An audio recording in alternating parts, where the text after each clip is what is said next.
Down the rabbit hole, research rabbit holes. Hello everybody and welcome to this new episode of Research Rabbit Holes. Today I have a very special guest because he's also one of my best friends. Welcome, Jiacheng Mo. Hello everyone.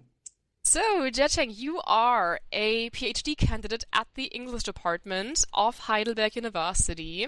Represent. Yay! And the title of your dissertation is The Representation of Artificial Minds, a Study on Cognition and Otherness.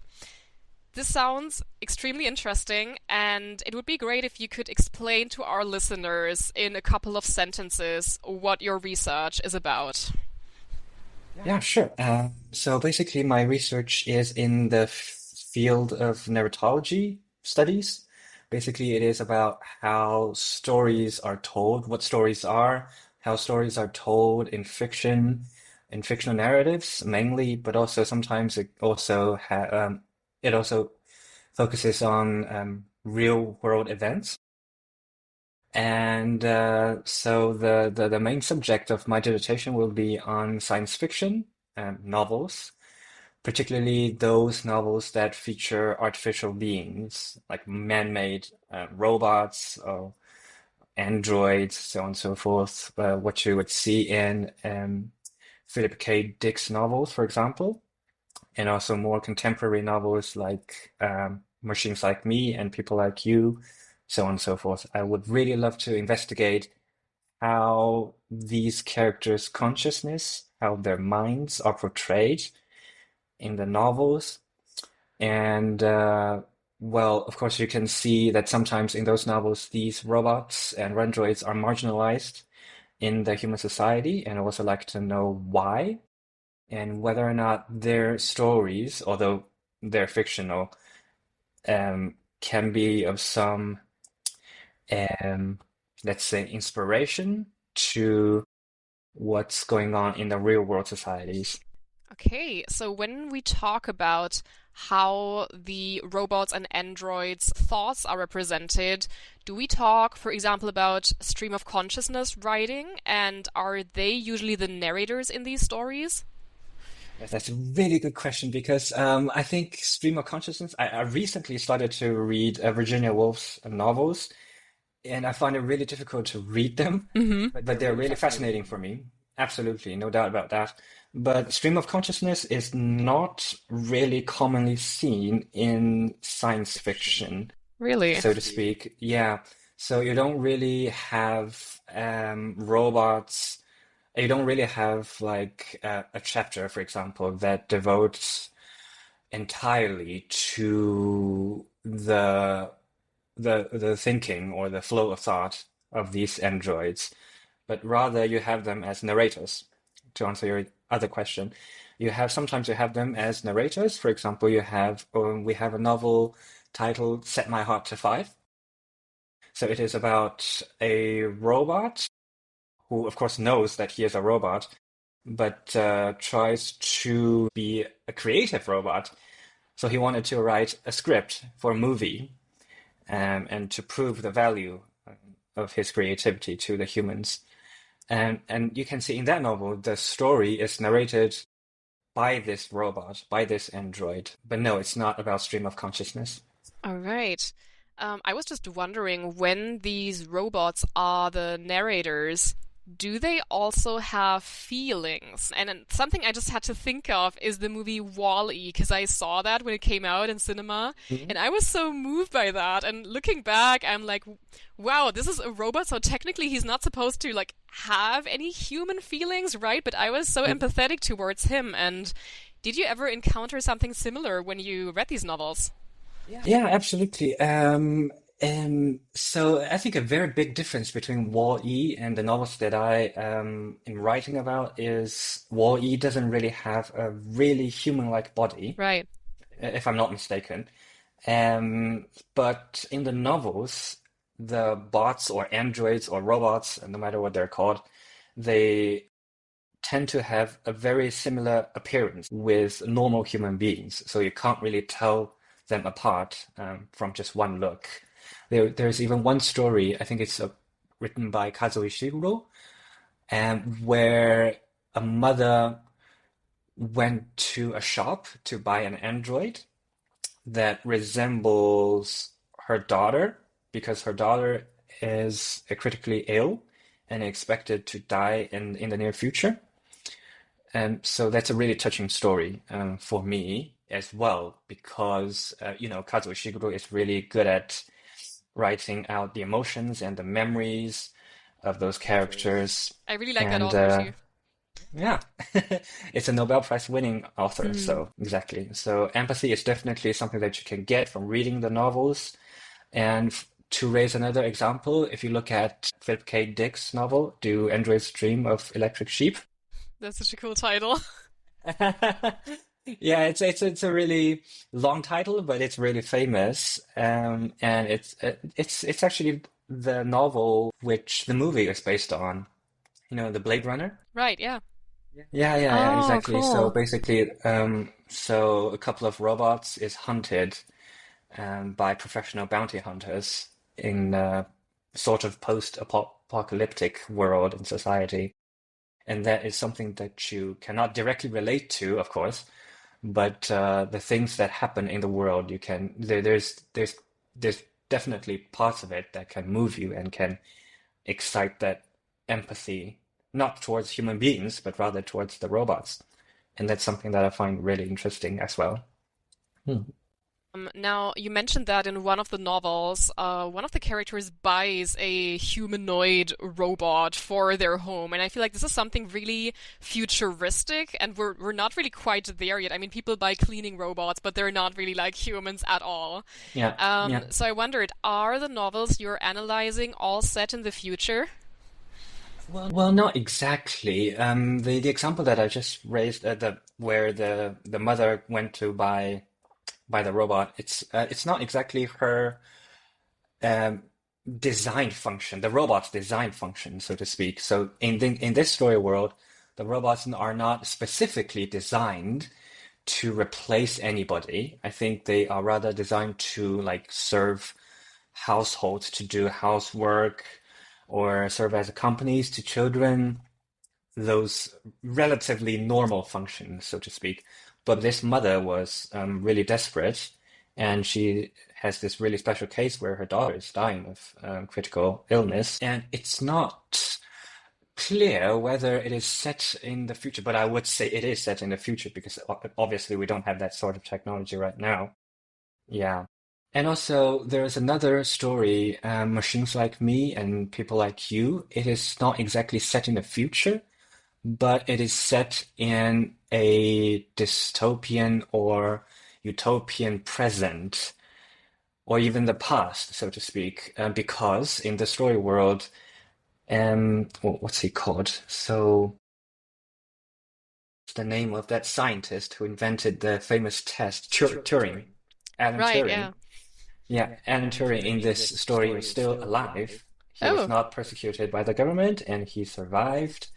And he was, let's say, the most important scientist in the story world who sort of developed the entire technologies for the robots or the androids in the story world. So that one is not set in the future, definitely, but it's still sort of dystopian or utopian, hmm. however you like to call it. It's in the alternative history genre, like for example, The Man in the High Yeah. Castle, I guess. Yeah, Yeah, exactly cool. like that. And in that story world, the Britain actually loses the battle for Falklands. Mm-hmm. So yeah, Interesting. Now, you told me that your dissertation is about speculative fiction, and I wanted to ask you, what exactly is speculative fiction? that's a very difficult question, actually, but very good. It's a very broad concept to begin with. Anything that is set, let's say, in an utopian world or in a dystopian world can be said to be in speculative fiction. Anything that has something to do with science fiction, like science and technologies that still do not exist in the real world. If you have that in the story, it can count as a speculative fiction. And that's why if we use this term in our dissertation, in our research, we have to define it um, more narrowly, so to speak. And in my dissertation, I define speculative fiction as a kind of story that feature artificial consciousness, like the robots and androids that not only have a human-like body, but also have a human-like consciousness and mind and even emotions, like you mentioned just now. That's something that we have to pay attention to So very speculative close. could mean something like a speculation on what the world could be like if it wasn't our world. Absolutely. Absolutely. Better said than I did. Thank you. I was just speculating. Yeah.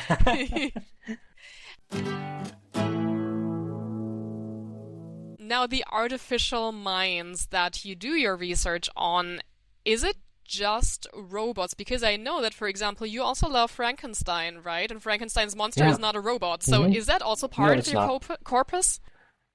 Actually, we did talk about this. I actually did talk about this with my supervisor a lot about how we should deal with Frankenstein in my dissertation because I wrote about it in my master's thesis, and my dissertation is partly based on what I did in my master's thesis. And the thing the conclusion that we reached is that I should probably not include it as a main subject in my dissertation simply because it is a very special sample in literature, so to speak.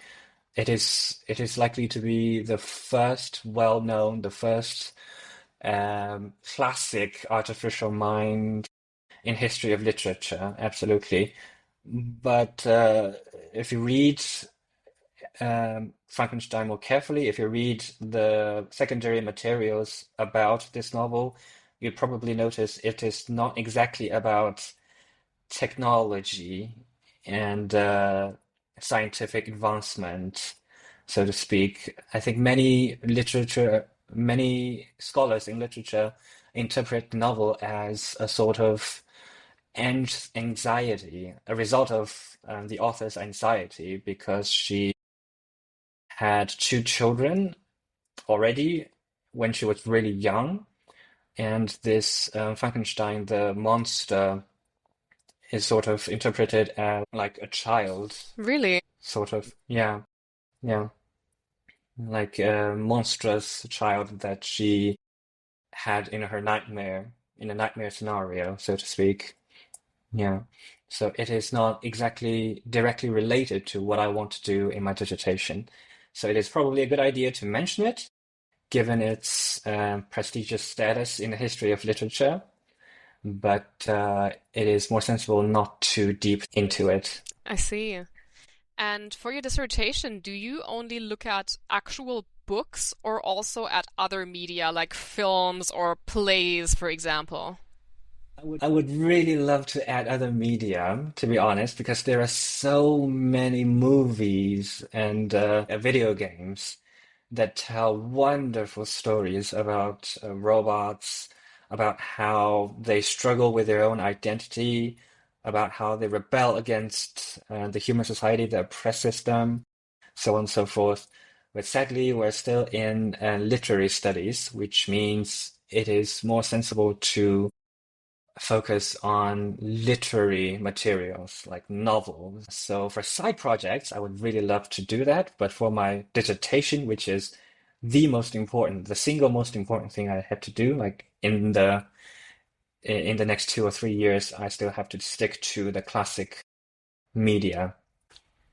How big is your corpus of books that you want to include in your research, and how did you decide which books you wanted to include? Like, are they all from a specific time frame, or is it a specific set of authors, for example?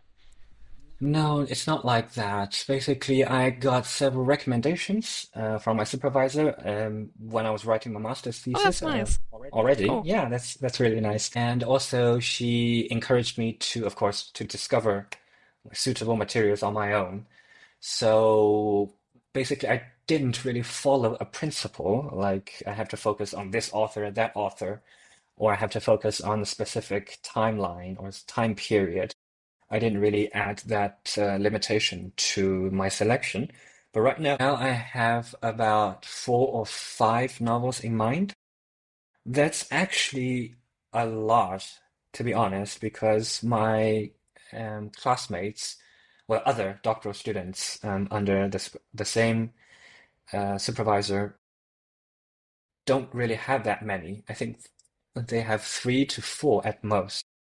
So I still have to select and I have to prioritize them. Like, how should I go with it?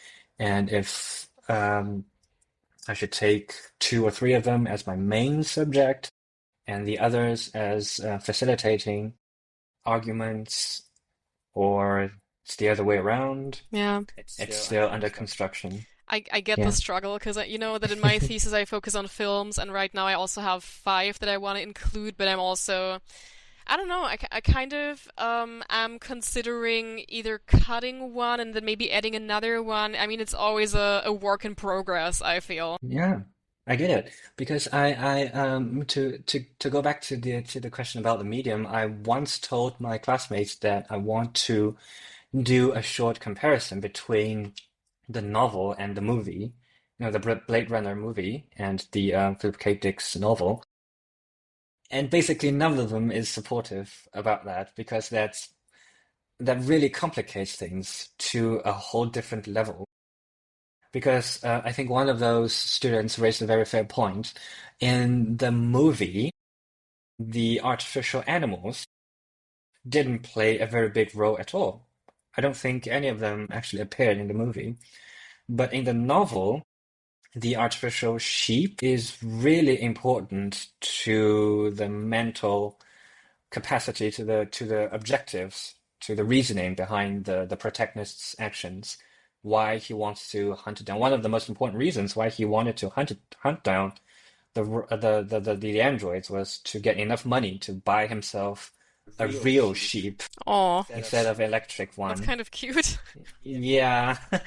And you can definitely understand that in a world where human emotions can be changed by a click of a button, because you have this gadget beside your bed where you can click it and you can get like 400 or 500 different Oh, that'd emotions. be so practical Like, in real life. Oh, I would love that. yeah, but you can also argue that kind of diminishes the human, um, let's say the amprophone scene. Right. Like the human emotion is supposed to be something very special. But then in this world, it's simulation. Everything is just simulation, and you can change that with just a simple click. Now, coming back to your corpus, do you have a favorite novel that you want to recommend to our listeners? So, I think if I have to choose one from my corpus, I choose Philip K. Dick's novel. The one with the long title, Hmm. "Do Androids Dream of Electric The Sheep?" one that Blade Runner is based upon. Yeah, yeah, exactly, exactly. But in personal opinion, I think the novel is far better than the movie. Hmm. To be honest, because movie you only have like 2 hours or so, but a novel is something that you would spend hours reading it. It has so much more information in it, and it has a lot of like philosophical discussion about the role like people play, and androids play, and also their struggle in establishing their own identity, like in already post-apocalyptic world. And I think it's a really good novel. It's a classic one. Everyone should read it, really. All Yeah. right. Do you actually Mm. prefer the first Blade Runner movie or the second one? The first one, Oh, you're not a fan of absolutely. Ryan Gosling? Not a big fan. I like his movies. I like La La Land very much. Me too. I think he's a really great actor. Absolutely, no doubt about that. But movie, it's much more than acting, to be honest. And the first one, it doesn't matter if it's the scene, the visual effects, or the general mood of the movie. I'd say it kind of, well, I'm a nostalgic person. Yeah, to be honest, I really love things that come from the last century. Yeah. Yeah. Oh, fun fact, by the way, the second Blade Mhm. Runner movie had a German visual effects team and they won the Oscar. Oh, really? Yeah, they did. Wow. And one of them Hooray! was at a German TV show like a week later. That's why I know about this. Okay. Yeah, it was fun though. Having an Oscar in Germany doesn't happen too often. No, it doesn't. Now, one of your research questions is what differentiates humans from robots? And when I read it, I first thought, is it consciousness? And if it is, how do we actually define it? Is it like a sense of self? Because from what we've talked about so far, I would say that the robots in the novels you analyze also have a sense of consciousness, don't they? Yeah, yeah, exactly. So, about your first question, what kind of differentiates humans from robots? That's actually one of the questions that a lot of novels are asking as well. Because if you look at the Philip K. Dick's novel, in the novel, in Blade Runner, you have bounty hunters who sort of ruthlessly hunt down the androids, no matter where they come from, no matter what they're doing, and no matter if they're actually committing crimes um, in the story worlds. Whereas you have androids who are really compassionate, who show certain empathy towards other people, towards other androids in the story world. And what's most sarcastic is the method the bounty hunters use in the story world to differentiate humans from androids is something that's highly related to empathy. It's basically an empathy test to see if you react with an empathetical emotions Is in certain is it areas. the Void Kampf test? Yeah, Yeah. exactly. Yeah, I was just thinking about the name. I couldn't think about it. Yes, exactly. Yeah, the Voight Camp And that's an test. empathy test? Well, not exactly, but sort of. It tells you like, imagine yourself in this situation, in this scenario. Like, I think one of the question is, well, if you see a turtle like turned upside down in a very hot weather, what would you do? That sort of question. And they kind of observe your pupils and observe your lips, the movement of your mouth, your facial expressions, and your voices. Yeah, to see if it is an empathetic reaction from you. If not, it's likely that you're a robot. But I mean, not every human has empathy, right? I mean, narcissists Yeah, exist. absolutely. Psychopaths Yeah. also exist. Yeah. Yeah. Super Yeah. interesting. Yeah, and consciousness bit is also something that we have to work on very carefully in the dissertation. Well, I have to work on very carefully in my dissertation because it is all still a controversial topic in the psychology studies and also in philosophical studies as well. So, of course, I cannot come up with a very new or uncontroversial, universally accepted definition of consciousness, but I can narrow it down.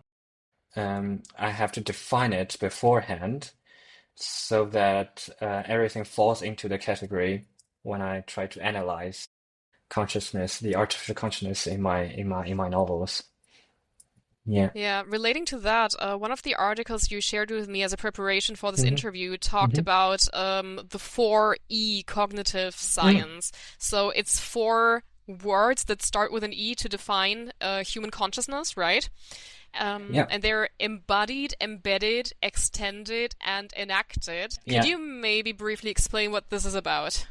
Yeah. Okay. So this is a relatively new area of study, like in the cognitive studies, and also it's highly related to neurology and neurological studies as well. So basically, it sort of theorizes that the mind or the consciousness that we have is embodied, embedded, extended, and enacted. And it's like four different aspects of the consciousness. First of all, you have embodied. So your perceptions, your cognition is highly dependent upon your motory senses. So your touches, your sight, your hearing, and also your smelling, so to speak. If you have other sensory motors, or if one of those sensory motors are impeded, for example, if your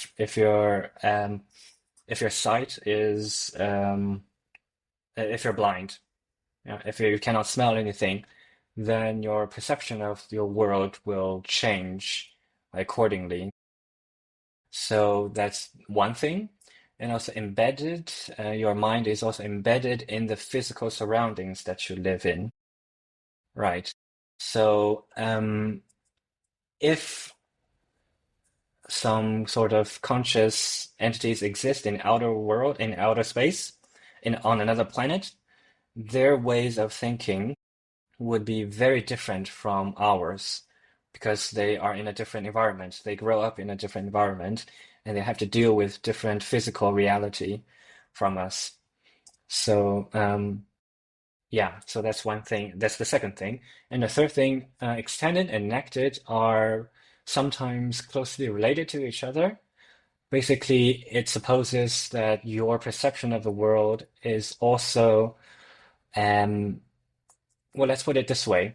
Your brain is not the only thing you rely upon to perceive certain things.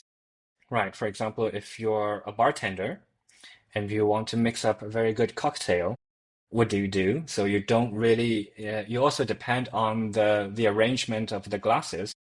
You also depend upon the arrangement of the bottles. So you have to rely on external resources to form complete and comprehensible perceptions and to perform certain functions. So it is a relatively new area of study, like I said, and it is not exactly very clearly defined in the study. So, for example, you have one scholar, it's called Cameron Alexander, and she published this paper in 2024 that argues the Fourier approach is actually better defined as a family resemblance. Like you don't really have to have like a unifying feature, Yeah. yeah, but rather you have a series of features Like the that sort Wittgenstein of concept. yeah, Yeah. exactly, exactly. It is originally comes from Wittgenstein concept. Yeah, but it's all used to define for cognitive science. Now, I know that you're also really interested in the show Westworld, and I wanted to Yeah. ask you, is it somehow related to your project since you're actually just analyzing novels? But hmm does it follow some of the same trajectories as some of your works you're analyzing? Not really. It really serves as an inspiration, only serves as an inspiration to speak, to How? be honest. In first season, it kind of talks about the formation of consciousness. Like it is based on another very famous work in psychology studies. I think it's called the bicameral mind. So human consciousness is different from animal consciousness because it reflects on its own. So it is aware of what it is thinking about. So Really? it's like a meta thinking. So the thing is, you reflect on your own thinking, right? Oh, so Like for so if example, if I was jealous of somebody, I would think, "Oh, this is so pathetic. Why are you jealous of this person?" yeah, Oh, yeah, that would yeah. be That's all a right. very good example. Like basically, when you look back in your past, like you would reflect on why you would do certain things. Mm-hmm. Like what is the reason behind it? What is the reasoning behind your actions? And this is sort of like a meta level of thinking, like in itself. Super interesting. That's, yeah, the theory kind of assumes that this is one of the biggest differences between human consciousness and, let's say, instinctive thinking, like what you find in animals. Of course, I'm not a psychologist, and I also heard that this is already outdated. It's already old, and no longer valid theory, but still, it makes a lot of sense in the TV series where you have hosts like robots like in a Westworld park, who really struggled to find out who is talking to them in their head. Oh, Like they constantly have this voice in their head, like to tell them to do this and not to do that. And sometimes these voices are sometimes lead to glitching in their system, like they break down when they hear too much of this kind of voices. But in the end, it was revealed that these voices actually come from themselves. It wow. doesn't come from a higher power. It doesn't come from some external sources, but it's just their own thinking, their own reasoning. And when they realized that, when they started to reflect upon their own thinking, they break free from their coding, from the slavery of human beings, and they started rebellion, like in the park. So that was the gist of the story. So the robots Yeah. developed human consciousness. Yeah, in a way, yes. I feel like this is what everybody is scared about right now with AI Yeah, models. yeah, it's kind of scary. Yeah, Yeah. really, I to actually be wanted to honest. ask you, Mm. so do you somehow also relate AI models in the real world to your research on AI in literature and specifically LLMs like ChatGPT? Because, for example, I know that many people use it to get advice for their personal life or Hmm. problems, Yeah, and yeah, I've already done that too. I think most people have. And yeah. it's in a I do way, that sometimes too. it's Yeah, weird because like it's not a person, but sometimes it's still yeah. kind of comforting and it Hmm. appears to be empathetic. Hmm. And I feel like Yeah, it can really help you to like summarize your own thoughts and maybe help you make important decisions. So I yeah. wanted to ask you, does that also play a role in your research? Well, the first thing I have to say is the AI, the technologies that appear in the novels are really different from what we have today. Hmm. Because, like I said, the robots, the androids, whatever you want to call them, they have really functioning personalities and identities, even though sometimes they struggle to establish them. Sometimes they struggle to like enforce to confirm their own identities in the human society. But the thing is, they have a clear personality, and they display really human-like emotions, and sometimes they also have impulses to do certain things, and they have reasoning behind their actions. But what we have today, like the generative AI, what you have ChatGPT, you have DeepSeek, and it's really different because they don't have a personality behind it. You can't really know what they really are thinking, like behind the stage, and they definitely don't have emotions at this stage Yeah, only as if you well. tell them to. Yeah. Yeah. And also if you tell them to like display some of their emotions to you, to be honest, it's still fake, Yeah. right? Anyway, something I also wanted to talk to you about is another paper that you sent me, which is called Towards a Natural Narratology by Monika Fludernick. So, what I found interesting is that she talked about the defining feature of a narrative not being the plot itself, but the Hmm. experientiality. So, the Yeah. sense of the lived human experience, the thoughts, the emotions, and the consciousness behind it. Do you also apply that theory to your own research? Yeah, yeah, absolutely. So to understand this, it's actually quite complicated because you have a history of narratological development, like since the last century. First of all, you have Russian formalists and also structuralists who define stories as the consecutive arrangement of events. Right. So event one happens, event two then happens, event three then happens. So that's what forms a story. Yes. And that's sort of what differentiates between what's it called? Fabula and sujet. I'm most definitely sure I butchered it. But yeah, that's the point. And then of course you have relatively modern theorists like Gerard Genet. I'm not sure if I butchered that as well, I but think you were right.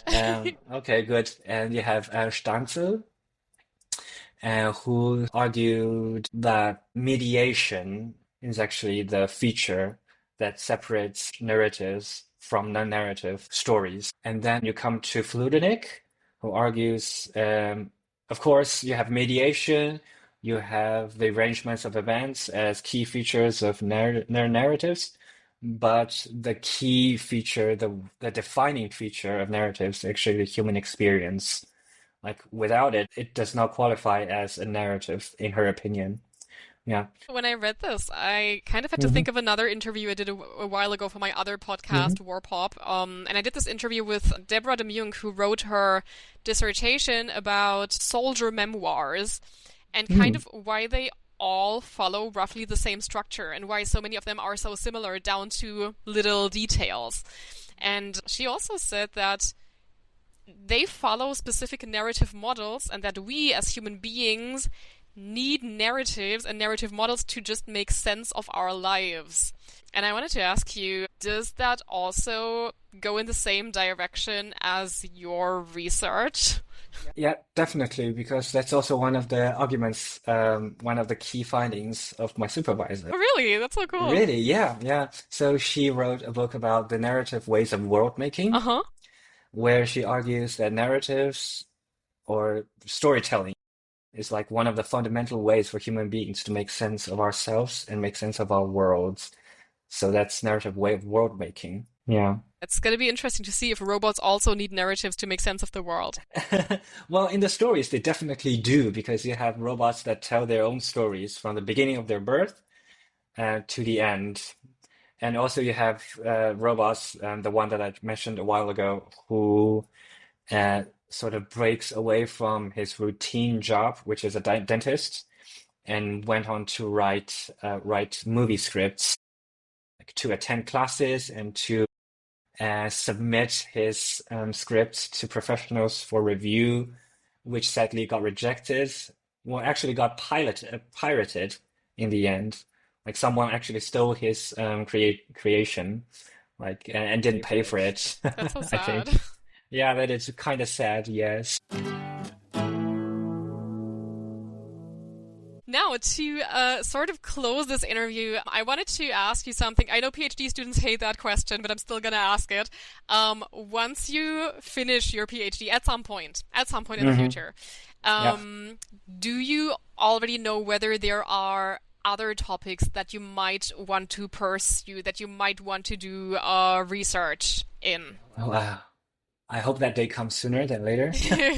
But right now, I do have several set projects going on. And of course, I still really want to focus on the representation of consciousness. But as soon as I finish that, I would really love to go on with the intersection between narrative, cognition, and culture.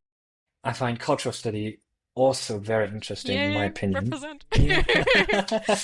And I recently read like a couple of articles, like some new articles in a journal, and they're all about how stories shape the way we understand things, shape the way how we understand ourselves, how we build up our own identity over time, and also how we situate ourselves in the societies that we find ourselves in, what kind of roles we play, what kind of things that we try to exclude from ourselves, from our society. And I think it's really, really interesting. That's something that I want to further pursue if I have the chance after the PhD. Sounds great. Now, are there any social media handles, any websites you want to share? Where can we follow your projects? Where can we learn more about you? Oh, I do have an Instagram account. Yeah, I could share it if you want to, if you tell me the Okay, handle. yeah, sure. Oh, let me check. It's called Frank MJCHENG. I'm going to put it into the caption of the episode. Don't worry Okay, about yeah, it. yeah, please do. And I know you're also on LinkedIn, right? Yeah, I'm also on LinkedIn. Cool. Yeah, exactly. Yeah. Nice. Search for my name. I guess I'm just gonna pop out. And you post about your project frequently. Not exactly, but I will try. Okay. Amazing. Yeah, Jiacheng, thank you so much for being a guest on my podcast. This was so much fun and super interesting to learn more about your project.